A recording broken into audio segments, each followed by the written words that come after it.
제가 여러분에게 한 그림을 보여드릴 텐데 이게 무슨 그림인지 한번 보시면 좋겠습니다.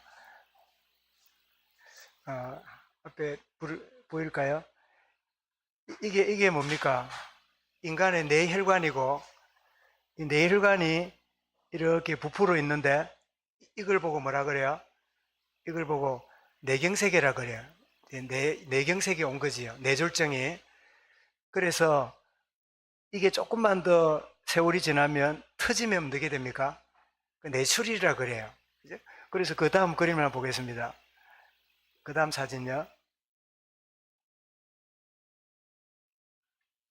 예, 이 보세요. 조금 전에 보셨던 이 부풀어 있는 게, 요래 부풀어 있으면 이게 뇌경색이라 그러고, 이게 터져버리면 어떻게 되죠? 뇌출혈이라 그래요. 그래서 뇌출혈이 오면 말을 못하거나 앞을 보지 못하거나 몸이 마비가 되는 그런 상태가 되는데, 그래서 앞에 있는 그림을 확대시킨 게 이게 뇌졸중이고 이게 뇌출혈이구나, 뇌경색이고 뇌출혈이고 알게 되는데, 그 다음 한번 보겠습니다. 그 다음 그림요. 이거는 무슨 그림일까요? 이거는 건강한 여러분의 뇌혈관입니다.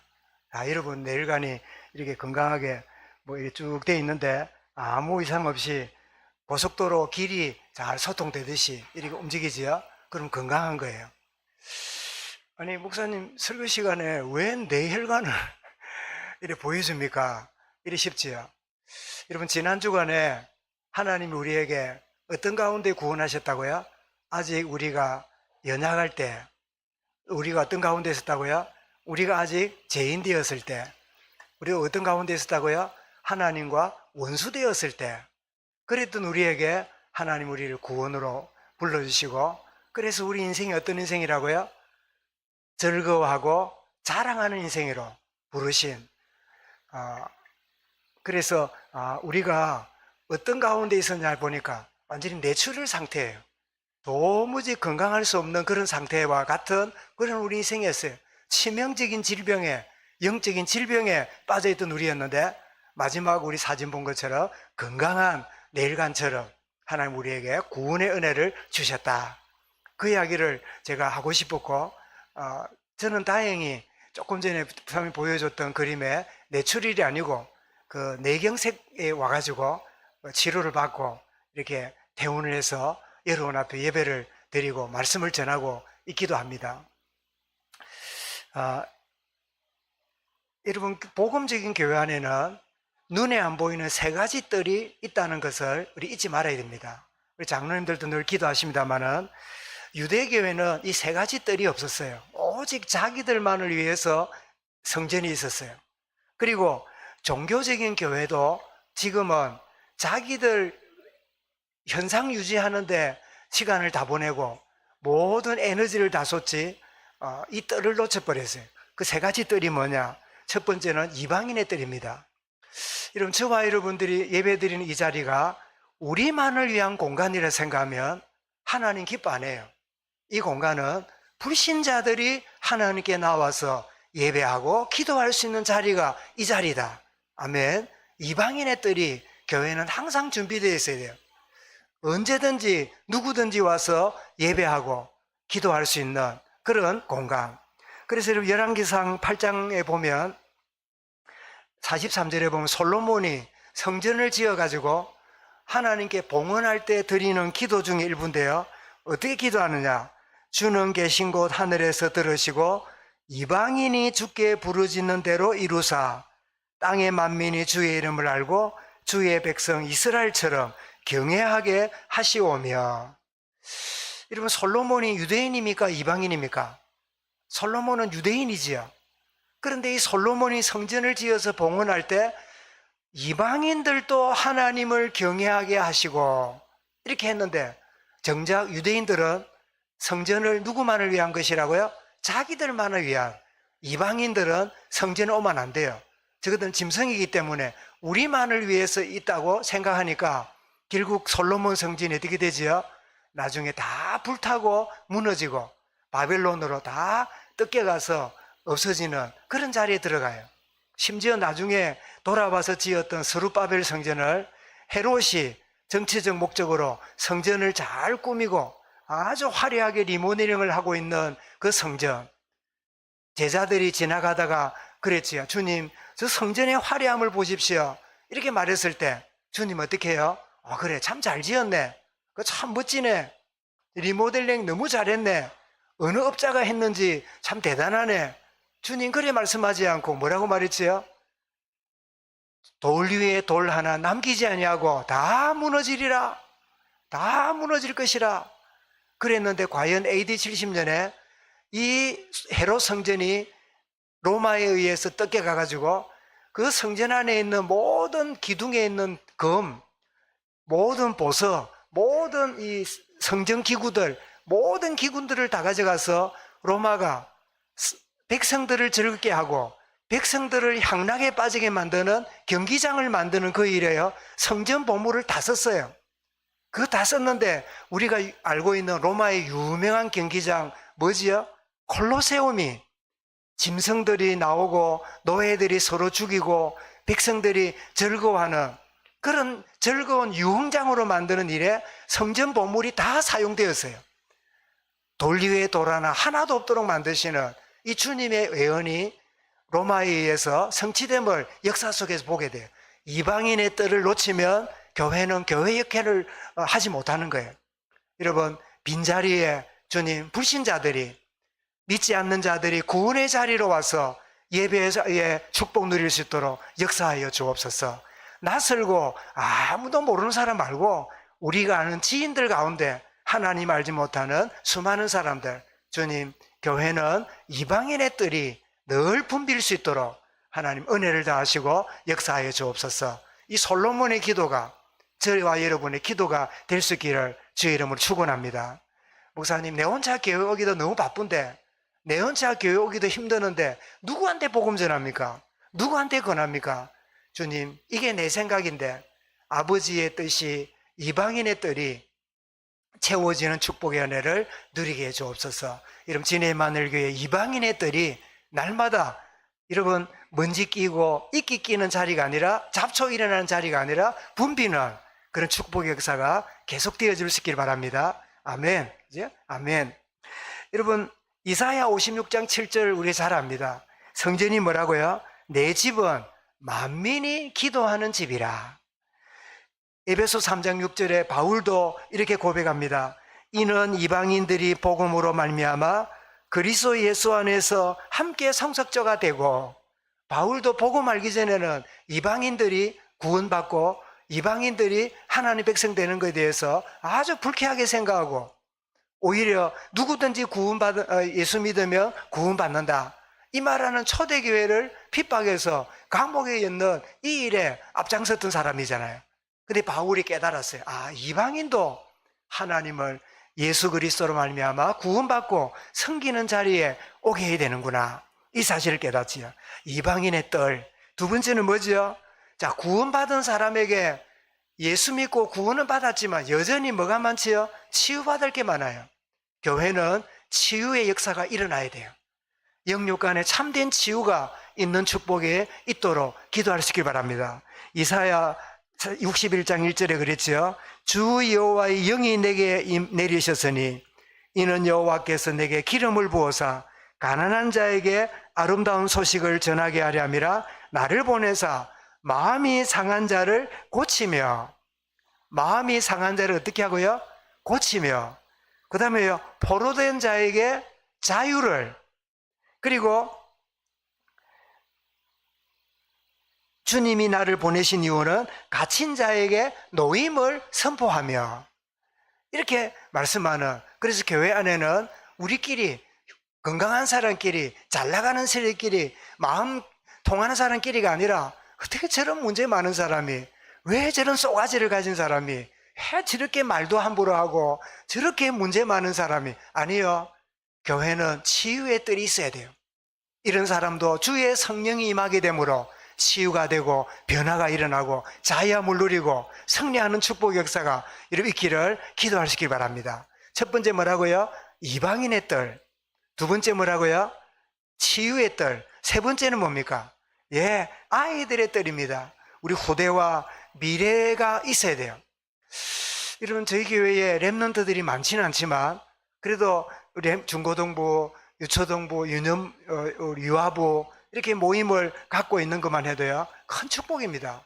왜냐하니까 제가 최근에 저희 입학 동기가 77년도에 입학을 했으니까 굉장히 오래된 입학 동기잖아요. 거의 이제 45년이 넘은 상태인데 그 동기를 만나서 뭐 대화를 나누고 이러는 중에 교회가 커요. 수백 명이 돼요. 그런데 내가 깜짝 놀란 건 주일학교가 없대요. 주일학교가 없어. 왜 주일학교 없을까? 안교인 성도 물어보겠습니다. 주일학교가 왜 없을까요? 주일학생이 없으니까. 주일학생이 왜 없을까요? 수백 명 교인인데. 고령화라. 기독교도 고령화가 됐어요. 다 50대, 60대, 70대, 80대만 계시니까 애 낳는 일이 없어. 그래서 여러분, 우리 문집사님 어디 갔노? 저 뒤에 있구나. 최근에 우리 소원이 났잖아요. 여러분, 큰 예국이고 하나님이 막 박수치는 그런 축복의 일이라. 그죠? 여러분, 계속 애 낳는 일이 우리 교회 안에 계속 될 수 있길 바랍니다. 이거는요, 우리 집의 애가 아니라 하나님 나라 건설의 일꾼들이라. 그죠? 권사님들은 아멘 안 하노? 권사님들이 나을 겁니까? 우리 젊은 세대들이 아멘 해야 돼요. 그죠? 하나님, 정말 아이들의 딸, 이방인의 딸. 그래서 마태복음 19장 14절에 아이들은 가라. 제자들도 애들을 무시하는 그런 문화 속에 있다 보니까 예수님 말씀 전하는데 애들이 뜯으니까 애들 가라. 이러니까 마태 19장 14절에 어떻게 하죠? 예수께서 이르시되 어린아이들을 용납하고 내게 오는 것을 금하지 말라. 천국이 이런 자들의 것이니라. 이런 후대 렘넌트를 위한 뜰, 그래서 이방인의 뜰, 치유의 뜰, 그리고 아이들의 뜰, 이 세 뜰이 잡초나는 공간이 아니라 생명이 넘치고 반질반질해지고 윤기가 나는 이런 뜰이 될 수 있도록 하나님 교회를 축복하여 주옵소서. 이런 기도 제목을 잡는 시간이 될 수 있길 바랍니다. 오늘 본문은 대표 원리를 통해서 우리에게 구원을 설명하고 있는데 첫인간 아담을 통해서 세상에 죄와 사망이 들어왔다. 그래서 아담으로부터는 원죄고 그 원죄가 부모의 유전으로 말미암아 우리 속에 원죄가 유전이 돼요. 그 원죄를 가지고 우리는 플러스 뭐 하죠? 자범죄를 짓습니다. 그래서 원죄와 자범죄가 우리 인간에게 모두 다 있어요.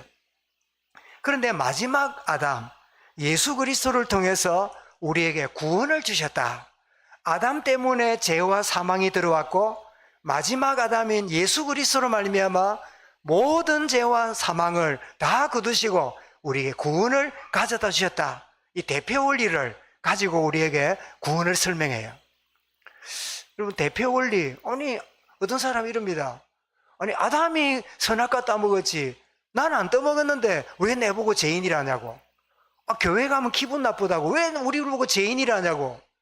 자기 죄를 고백하고 예수 믿으면 구원받는다고. 그런데 천주교에 가면 그런 소리 잘 안 해요. 그래서 열심히 노력하고 선을 쌓고 공덕을 쌓고 많이 이렇게 의를 행하면 그래서 쌓여갖고 그 자기 의로 천국 간다. 이러니까 자존심 살려주거든. 교회 오면 세상의 죄인이래. 회개해야 된대. 우리는 아무 의가 없는 그런 불의한 자래. 내가 무슨 불의한데, 내가 경찰서 근처도 안 가봤는데 영적인 이야기를 못 알아들으니까 특별히 지식인들 이런 이들이요 교회를 오는 것을 굉장히 싫어해요. 왜냐하면 자꾸 죄인이라 그러니까. 그런데 대표 원리가 우리 일상생활에서도 나와요. 일상생활이 나오는데 여러분, 일상생활에 집에 아버지가 직장생활을 하는데 직장생활을 해서 월급도 받고 생활을 하는데 아버지가 실직을 했어요. 그럼 물어보겠습니다. 아버지 실직은 아버지의 문제입니까? 가족 전체 문제입니까? 가족 전체가 실직당한 거지요. 그죠? 좀 있다가 아버지가 취업을 했어요. 그래서 이제 월급을 받고 생활을 합니다. 그러면 아버지 혼자 취업한 겁니까? 가족 전체가 직장이 생긴 겁니까? 가족 전체가 생긴 거예요. 대표 원리예요. 이 월드컵에 우리 일본하고 한국하고 축구 시합을 하는데 쪽에 진을 칠 건가 저쪽에 할 건가 결정을 해요. 그럼 어떻게 하죠? 누가 나갑니까? 누가 나가서 이쪽이냐 저쪽이냐를 결정합니까? 1번 감독이 나간다. 2번 골키퍼가 나간다. 3번 주장이 나간다. 누가 나갑니까? 예? 누가 나가지요? 주장이 나가요. 자, 축구가 몇 명 뛰지요? 11명이지요? 11명인데 11명의 대표가 주장이라. 주장이 나가서 옛날에는 가위바위보 했는데 요즘은요 동전을 던져서 딱 주심이 이쪽은 니고 저쪽은 니다 정해놨기 때문에 딱 한 다음에 보여주면 그거 따라서 움직여요. 그런데 주장이 1명입니다. 나머지 10명이 아니 주장이 그거 결정했지 우리 난 안 한 거야 하고 안 가고 있으면 그거 잘한 겁니까 틀린 겁니까? 천하의 바보 등신 쪼다 희수방맹이라. 주장이 결정한 거는 팀 전체가 결정된 거예요. 그죠? 여러분 이 원리가 구원의 원리 속에서도 드러나는 거예요. 한 사람 아담 때문에 죄가 들어왔고 마지막 아담 예수 그리스도로 말미암아 우리에게 구원이 이르렀다. 그 이야기를 오늘 5장 뒷부분에서 말씀하는데요. 그래서 제일 먼저 한 사람 아담 때문에 뭐가 들어왔다고요? 죄가 들어왔다. 여러분 인간이 어떤 존재입니까? 창세기 1장 31절에 보면 보시기에 심히 좋았더라. 하나님이 우리 인간을 창조할 때 가장 좋은 상태로 창조를 하셨습니다. 그런데 아담이 언약을 어김으로 12절이죠. 영적 문제에 빠지게 됩니다. 창세기 2장 16절 17절에 무슨 언약이죠? 이것을 먹는 날에는 어떻게 된다고요? 정령 죽으리라 하는 이 약속을 어깁니다. 그래서 로마서 3장 23절에 뭐라고요? 이 아담 하나가 죄를 지었는데 대표리로 인해서 모든 사람이 죄를 범하였음에 하나님의 영광에서 떠났다. 이게 성경이 말해주는 진리의 선포입니다. 그래서 결국 죄의 결과로 인해서 인간은 영원히 살아야 될 존재인데 살지 못하고 죽게 돼요. 그리고는 죽은 다음에 뭐 하게 돼요? 심판을 받게 돼요. 여러분 물어보겠습니다. 여러분 죽는 게 불행입니까? 죽는 게 행복입니까? 사람마다 대답이 다를 수 있겠지요. 우리 젊은 우리 혁재 집사님한테 물어보자. 사람이 죽는 게 축복일까요? 죽는 게 저주일까요? 어때요? 너무 젊은 사람한테 물으니까 당황스럽다 그죠? 진짜 이런 구원받은 사람은요, 진짜 구원받은 하나님 자녀라면 내가 부모로서 내가 자녀로서 역할을 하려야 될 사명 때문에 그렇지, 만약에 내가 지금 죽는다 하면 행복한 순간이에요. 그죠? 제일 축복받은 순간이에요. 그런데 구원받지 못한 사람은요, 제일 두려운 게 뭐지요? 죽음이 제일 두려워요.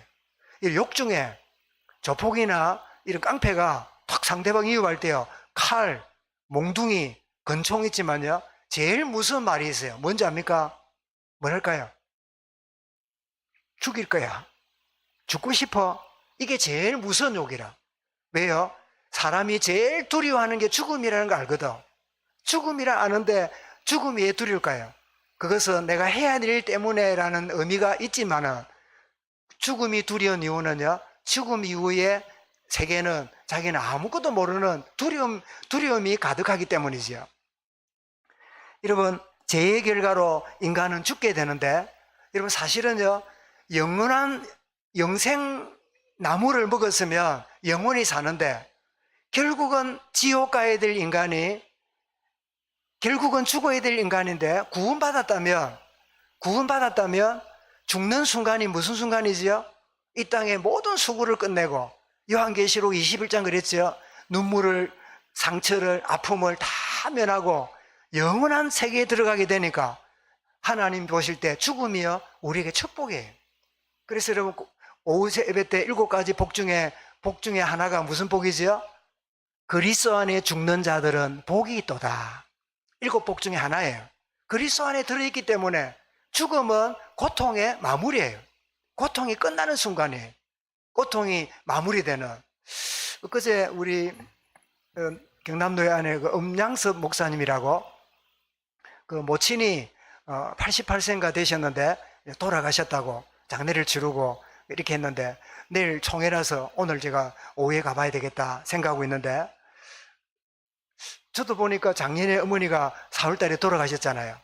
근데 어머니가 했던 말씀 중에, 아버님이 돌아가실 때 말씀 중에 관을 내리고 이럴 중에 또 하는 말씀이, 이제 아버님 장로님이시니까 어머니가 그래 남편을 보고 장로님 수고 많았습니다. 그리고 뭐라고요? 천국에서 만납시다. 그랬더니 금방 갈 줄 알았더니 20년 이상 살다가 작년에 가셨어요. 그래서 오늘 가서 어떻게 유언을 남기고 가시는지 물어보려고 그래요. 근데 가만히 보니까 제가 마산에 목회할 때 그 음양섭 목사님 누님이 식당을 했는데 그 식당에 가서 제가 오랫동안 말씀 운동을 했어요. 그러다가 미국 가는 바람에 이제 더 이상 몰랐는데 사진을 딱 보니까 오늘 가면 뵐 수 있겠다 싶어요.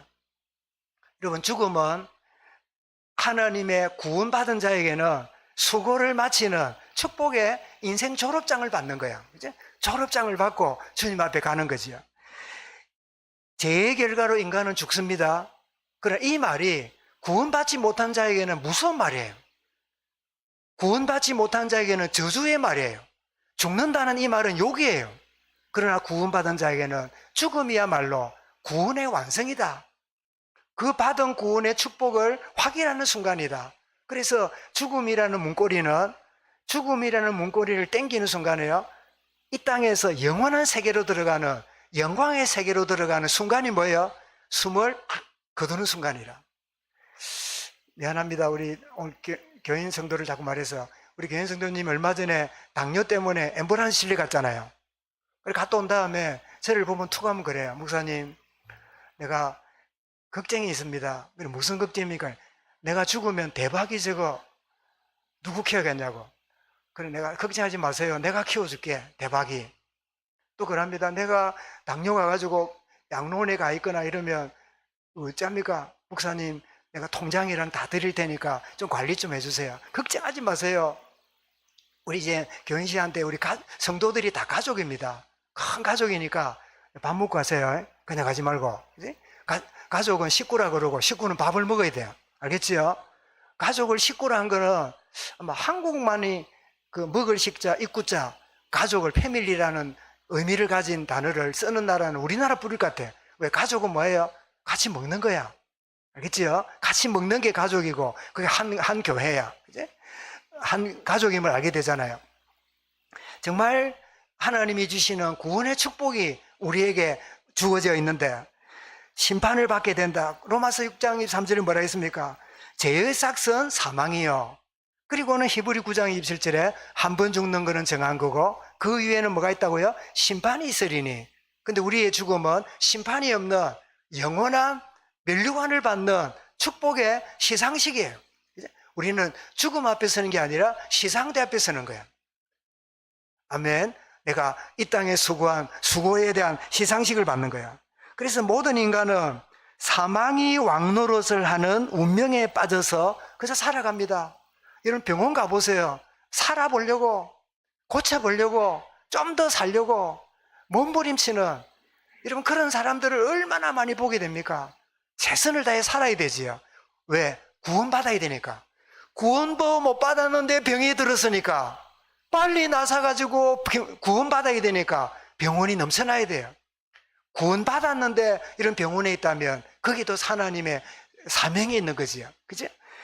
영원한 심판이. 그래서 사람들은 히브리서 2장 15절에 보면 한 번 죽는 것은 사람에게 정한 것인데 죽기를 무서함으로 한평생에 모여 종노릇하는, 죽음의 종노릇하는. 그래서 오늘 이 말씀이 나에게 왕노릇을 하는 것은, 나에게 왕노릇하는 것은, 여러분의 왕이 누굽니까? 여러분 스스로가 인생을 주관한다 싶지요? 아닙니다. 여러분을 지배하는 뭐가 있어요. 여러분의 삶과 생각과 모든 무의식을 지배하는 게 있어요. 그 지배하는 것에 의해서 기쁨도 느끼고 죽고 싶기도 해요. 저와 여러분을 왕노릇하는, 나를 지배하는 존재가 있어요. 구원받지 못한 자는 뭐가 지배한다고요? 죄와 사망이 지배하고 있는 거예요. 죽음이 지배하고 있는. 그래서 왕노릇한다 이 말은 지배한다는 말이고, 그런 의미하면 나를 지배하는 것은 무엇입니까? 이게 말씀 제목이라. 나에게 왕노릇하는, 내가 어쩔 수 없이 끌려가는, 나를 지배하는, 그래서 말하자면 내가 지배당하고 있는 그 무엇이 있단 말이죠. 지배당하는. 그래서 인간은 죽음의 지배를 당하는데, 죽음도 세 가지입니다. 영적 죽음이 있습니다. 하나님 떠나 있는 상태지요. 두 번째 뭐지요? 육적인 죽음. 우리의 생사가 끝나는 거지요. 그 다음에 뭐지요? 영원한 죽음입니다. 자, 영적 죽음은 뭐지요? 인간이 태어나면 몸은 움직이는데 영적으로는 죽은 상태에 태어나요. 그죠? 그래서 구원을 받아야 돼요. 영이 살아나야 돼요. 그런데 살아나도 육적인 죽음을 갖습니다. 사고든 나이든 뭐 어떻든 간에 죽습니다. 그런데 영원한 죽음이 있습니다. 이게 뭘까요? 마지막 심판입니다. 이 세 가지 죽음이 우리를 기다려요. 우리는 이미 에덴 동산의 이 사건 때문에, 영적 문제 때문에 영적으로 죽은 상태에 태어나요. 구원받아야 영이 살아나요. 영이 살아서 하나님을 예배하고 하나님을 찬양하고 그 하나님을 기뻐할 수 있는 거예요. 아멘. 즐거워하고 자랑할 수 있는 인생이 되는 거예요. 사람들은 영이 죽어 있는 걸 모르고요, 오직 육을 위해 삽니다. 오직 육을 위해서, 육의 문제를 위해서, 육의 편리를 위해서 그래 살아갑니다. 영이 죽어 있는 걸 모르고. 그러다 어느 날 영이 살지 못하고 육이 죽으면 영원한 심판을 가야 돼요. 그러나 여러분, 영적 죽음 가운데 태어난 우리가 영이 살아나면 육이 죽어도 영원한 심판을 면하게 돼요. 아멘. 이 말씀을 우리 마음에 잘 담으시기 바랍니다. 말하자면 한 사람 아담 때문에 죄와 죽음과 사망과 심판이 왔다. 그런데 두 번째로 또 한 사람을 하나님 보내셨어요. 그가 누굽니까? 예수 그리스도 때문에 15절부터 보면 하나님이시면서 사람을 구원하려고 사람의 몸을 입고 오셨습니다. 요한 10장 20절이 아니고 30절입니다. 보면 나와 하나님 아버지는 하나이니라. 예수님이 누구라고요? 자신이 하나님임을 알려주지요. 요한 1장 14절에 뭐라고요? 말씀이 육신이 되어 우리 가운데 가시니, 그분이 누굽니까? 예수 그리스도예요. 말씀으로 계시던 하나님이 육신을 입고 우리에게 오셨어요. 그리고는 우리 죄를 위하여, 우리 죄를 속하려고 친히 대속물이 되십니다. 마가 10장 45절이나 요한 1장 29절은 뭐라고요? 세례 요한이 세례받으러 오시는 주님을 보고 보라, 세상 죄를 지고 가는 어린 양이로다. 예수님을 대속물로 보셨단 말이죠. 그래서 선행으로, 어떤 노력으로 구원받을 수 있는 우리에게 예수님이 내 죄를 위하여 대속물이 되셨다, 나의 죄를 위하여 희생제물이 되셨다, 이 사실을 믿을 때 우리가 어렵게 되는, 구원받는 축복을 우리에게 주시려고 누가 오셨다고요? 예수 그리스도가 우리에게 오신 거예요. 에베소서 8절에 뭐라고 말씀합니까? 너희는 그 은혜에 의하여 믿음으로 말미암아 구원받았으니 이것이 너희에게서 난 것이 아니요. 이 말은 너희 공로, 노력의 결과가 아니라, 그 다음에 뭐라고요? 하나님의 선물이라. 구원은 여러분 우리의 노력의 대가가 아니라 거저 주시는 선물입니다. 선물이기 때문에 우리는 뭐예요? 아무것도 알 거 없어요, 감사합니다 하면서 잘 활용하고 사용하면 돼요. 참 엉뚱한 예입니다만은, 제가 하여튼 거의 한 10년 이상 됐겠나 싶은데, 우리 김석희 전사님이 일본 갔다 오셨죠. 일본을 갔다 오신 다음에 제게 선물을 하나 주셨어요. 미안합니다, 제가 실명을 걸어서 나는 주는데 말 안 하고, 와, 김석희 전사님 말하노 이러는데 그냥 한 예를 들려고 말씀드린 겁니다. 주셨는데 그게 뭐냐, 지금까지 잘 쓰고 있어요. 10년 넘었는데 거의 이틀에 한 번 썼어요. 뭘까요? 코털 깎기라. 이 배터리가 들어가서 코에 넣어갖고 있으면요, 두루룩 하면 코털이 깎여요. 여러분, 남자들이 그냥 멍하니 있으면요, 코털이 밖으로 나와요. 그러면 자기는 괜찮은데 다른 사람 보면 불편하잖아요. 그지? 목사가 코털이 띡 빠져가 있으면 보기가 그렇잖아요. 그리고 거의 한 이틀에 한 번쯤 먹을 써요. 근데 희한해요. 고장이 잘 안 나요. 배터리도 오래 가요. 한 번이가 갈았어요. 10년 썼는데. 그래 막 쓰고 있어요. 제가 얘기합니까? 선물 받았거든. 여러분, 선물은 어쩝니까? 그냥 기쁘게 쓰면 돼요. 그리고 셀 때마다 미안합니다. 누구 생각날까요? 선물 준 사람이 생각이 나요. 이걸, 이 편리한 물건을 내가 전도사님이 내게 선물을 지었지. 그 생각이 나요. 제가 드리는 말씀은 한 예일뿐입니다. 전도사님만 지금 이야기하고 있나? 그 이야기 아닙니다. 내가 받은 구원 생각이 나요. 누가요? 예수 그리스도 때문에. 그래서 여러분 예배하게 됩니다. 예배를 놓치면요 영적으로 내 영혼이 말라요. 왜 그래요? 나의 구원에 축복을 주신 이 주님께 예배하지 않는다는 게 내 영혼이 그냥 피곤하고 너무 힘들게 돼요. 그래서 우리는 예배를 이렇게 중요시하고 하나님께 나와서 예배하게 되잖아요. 오직 은혜로 구원받게 됨을 믿고 예수님 영접하게 될 때 구원받는 정도가 아니라 뭐가 돼요? 요한 1장 12절에 영접하는 자, 그 이름 믿는 자는 하나님의 자녀가 되는 권세를 주셨다. 우리는 누굽니까? 죄인이 아니라 나는 하나님 자녀가 되었어요. 하나님의 자녀.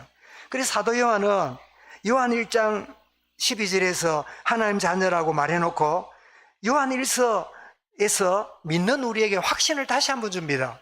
요한 1 3장 2절입니다. 사랑하는 자들아, 우리가 지금은 하나님의 자녀라. 요한복음에서는 영접하면 하나님 자녀라 이랬는데 30년 뒤에 요한 1서를 쓰면서 사랑하는 자들아, 이제는 우리가 하나님의 자녀라. 이미 영접했고 하나님 자녀임을 누려라. 그 말이겠죠. 여러분 한번 따라하겠습니다. 사랑하는 자들아, 우리가 지금은 하나님의 자녀라. 이걸 이렇게 바꾸면 되겠죠. 사랑하는 자들아, 따라하겠습니다. 사랑하는 자들아, 이제 나는 누구 자녀라? 하나님의 자녀라. 하나님의 자녀라. 옆에 보고 말하겠습니다. 이제 나는 하나님의 자녀입니다. 예, 옆에 보고 말하시기 바랍니다. 예, 하나님의 자녀. 이 하나님의 자녀 된 거죠. 그래서 우리 세 번째 넘어가서 이제 우리는 구원받은 의인이자 하나님 자녀니까 여러분 죄를 용서하시는 하나님의 넘치는 은혜를 뭐 하게 돼요? 감사하게 돼요. 여러분 15절에 나오지요. 이 하나님의 은혜로 말미암아 선물은 많은 사람이 넘쳤느니라. 그래서 이 하나님의 은혜에 감사하는, 여러분 내가 죽을 병이라고 했는데 병원에 가서 수술받고 치료받고 나올 때 의사나 병원이 감사할까 안 할까요? 감사하겠지요. 내가 죽을 줄 알고 들어왔는데 내가 살아나서 내가 움직인다는 게 차 타고 지나가다 병원만 쳐다봐도 감사가 나오겠지요. 나는 몸 고치는 정도가 아니에요. 영원한 여러분 멸망에 가야 될 내가 하나님의 넘치는 은혜로 내가 구원받았으니까 감사할 수밖에는요. 그리고 설령 제 가운데 빠질지라도 더욱 은혜가 넘치게 되는 20절에 그랬죠. 이건 참 이상한 말입니다. 율법이 들어온 것은 범죄를 더하게 함이라. 그러나 제가 더한 곳에 은혜가 더욱 넘친다니. 제가 더한 곳에 은혜가 넘친다. 그래서 바울은 6장에 가서 그러면 은혜 넘치게 하려고 죄를 더 짓자. 그럴 수 있겠느냐? 그럴 수 없느니라. 그렇게 말하는데 이게 무슨 말입니까? 여러분 설령 죄를 짓고 죄에 빠졌는데도 하나님이 왜 은혜를 베푸실까요? 여러분 그때 구원받은 사람이라면 깨닫습니다. 나는 벌 받아야 되는데, 나는 심판 받아야 되는데 그런 나에게 은혜로 함께 하시니까 그 은혜가 내게 뭐예요? 죄를 깨닫게 만드는 방법이에요. 아멘. 지적하고 충고하는 게 아니라 더 은혜를 베풀어서 내가 어떤 부족함과 실수하고 허물이 있는가를 알게 하시는 하나님의 은혜가 있다는 거예요. 그래서 내가 설령 실수하고 허물 가운데 갔더라도 하나님이 은혜로 넘치게 하시는 이 하나님의 은혜가 있다는 거예요. 그래서 여러분 예수 그리스도를 통해서 이제는 생명 안에서 왕노릇하는, 이 말이 뭐냐? 생명의 다스림을 받는 그 뜻입니다. 영의 다스림을 받는. 지금까지는 육의 다스림을 받으니까요 죄 안 지으려고 죄 안 지으려도 죄를 지어요. 육은 죄이기 때문에. 그런데 영의 다스림을 받으니까 죄를 지어보려고 해도 죄가 안 지어져요. 왜요? 영의 다스림이니까. 여러분, 저 인간 만나면 내가 끌어퍼보야지. 퍼보야지 하는데 쳐다보니까 안 퍼보죠. 누구 다스림이에요? 영의 다스림이라. 아멘. 영의 다스림 받으면 내 쏘가지가 더러워도 괜찮아요. 하나님의 영이 나를 다스려요. 하나님의 영이 나를 주관해요. 자주 말씀드리잖아요. 이게 여러분 A4 용지인데 이 종이를 물에 집어넣으면 어떻게 될까요? 물에 집어넣으면 이 종이가 물에 불어가지고 못 쓰겠지요. 쭈글쭈글 해가지고.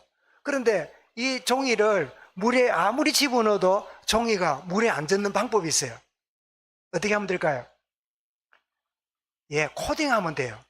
코딩을 하면, 코딩한 종이를 집어넣으면 물이 스며들지 않아요.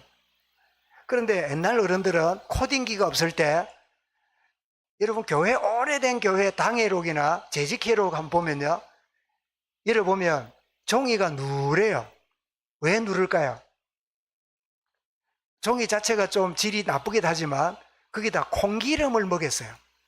콩기름을 먹여가지고 그 종이를 두니까요, 콩기름은 물이 스며들지 않고, 그리고 종이가 상하지 않아요.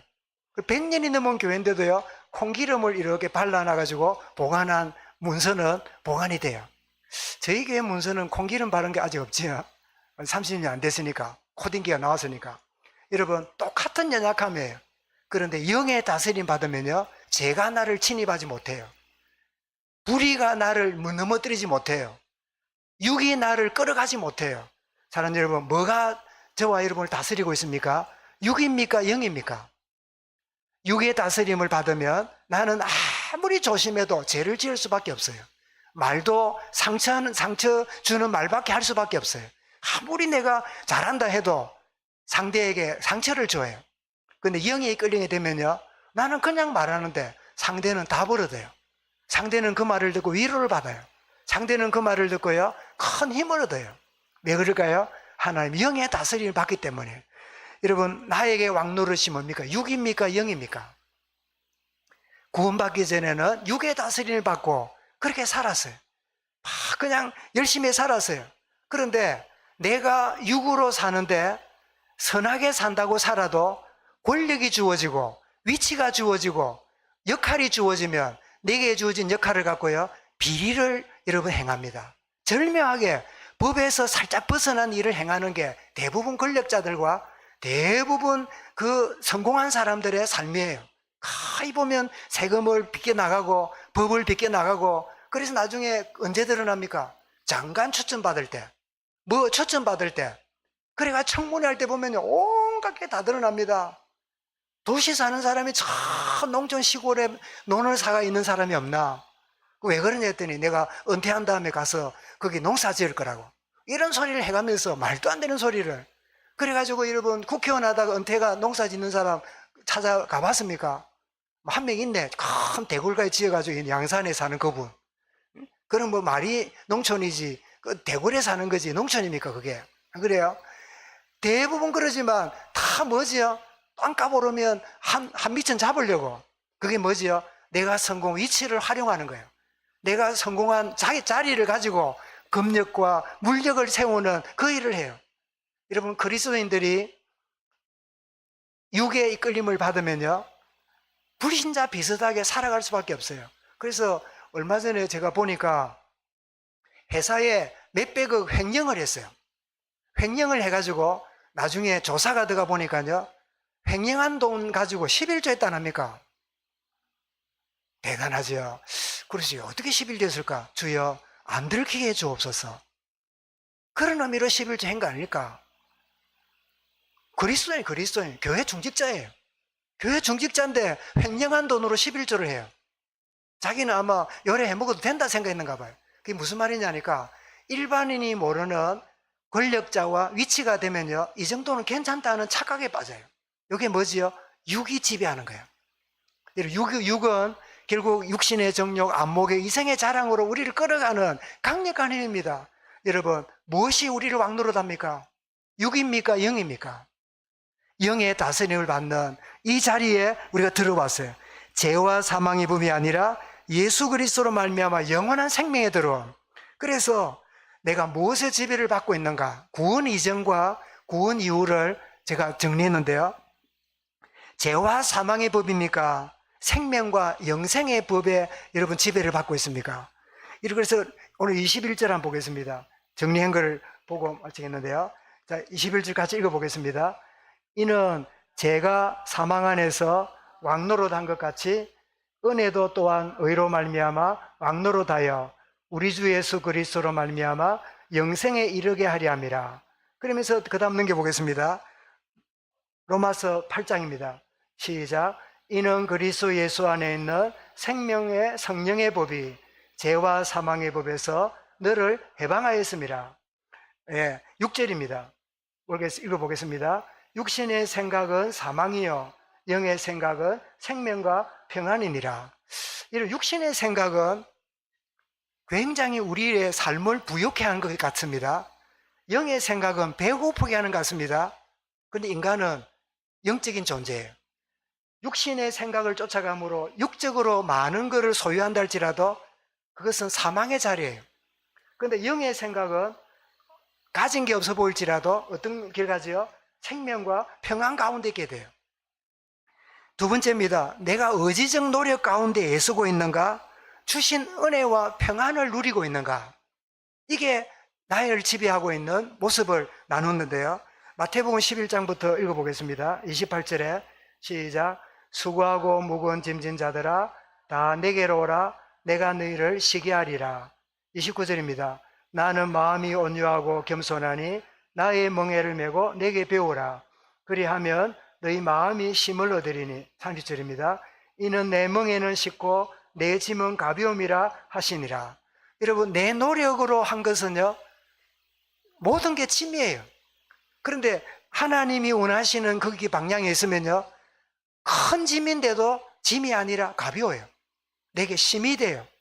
이게 구원 이전과 구원 이후의 모습이죠. 마지막으로 육의 지배를 받고 있는가 영의 지배를 받고 있는가, 구원 이전과 이후의 모습이죠. 갈라디아 5장 16절 17절입니다. 같이 읽습니다. 시작. 내가 이르노니 너희는 성령을 따라 행하라. 그리하면 육체의 욕심을 이루지 아니하리라. 육체의 소욕은 성령을 거스리고 성령은 육체를 거스리니 이 둘이 서로 대적하므로 너희가 원하는 것을 하지 못하게 하려 함이니라. 아까 찬송 부를 때 그런 가사가 나오는데요. 내가 원하는 대로 되지 않을지라도, 저는 그게 복음 아니라 생각합니다. 내가 원하는 대로 되지 않은 것이 은혜예요. 내가 바라는 것이 안 되는 게 하나는 축복이에요. 왜요? 내가 육을 따르고 있다면 안 되는 게 축복이에요. 일이 무너져야 그게 은혜예요. 근데 우리는 신앙생활 어떻게 해요? 내가 바라는 게 안 돼요. 그럼 어떻게 해요? 금식기도 해요. 내가 기대하는 게 안 돼요. 뭐 해요? 철학기도 해요. 그래도 안 되면 뭐예요? 산기도 올라가요. 저도 산기도 제법 올라갔습니다. 산기도 올라가서 금식기도 하고 주님 뜻대로가 아니라 말은 주님 뜻대로인데 속으로 뭐예요? 주님 뜻대로 가로 열고 내 뜻대로 가로 닫고 그런 기도를 하고 있는 거야. 그래서 주님 어떻게 해요? 거의 제 산기도가 응답이 안 됐어요. 그 응답이 진짜 응답이라. 안 되는 게 응답이야. 왜요? 내가 육을 쫓아가는 가운데 있기 때문에. 자, 22절부터 23절 우리 아시는 말씀이죠. 읽어보겠습니다. 오직 성령의 열매는 사랑과 희락과 화평과 오래 참음과 자비와 양성과 충성과 온유와 절제니 이 같은 것을 금지할 법이 없느니라. 여러분, 영을 쫓아가니까 이런 일을 맺어진단 말이죠. 그리고 24절과 25절입니다. 자, 시작. 그리스도 예수의 사람들은 육체와 함께 그 정욕과 탐심을 십자가에 못 박았느니라. 만일 우리가 성령으로 살면 또한 성령으로 행할지니.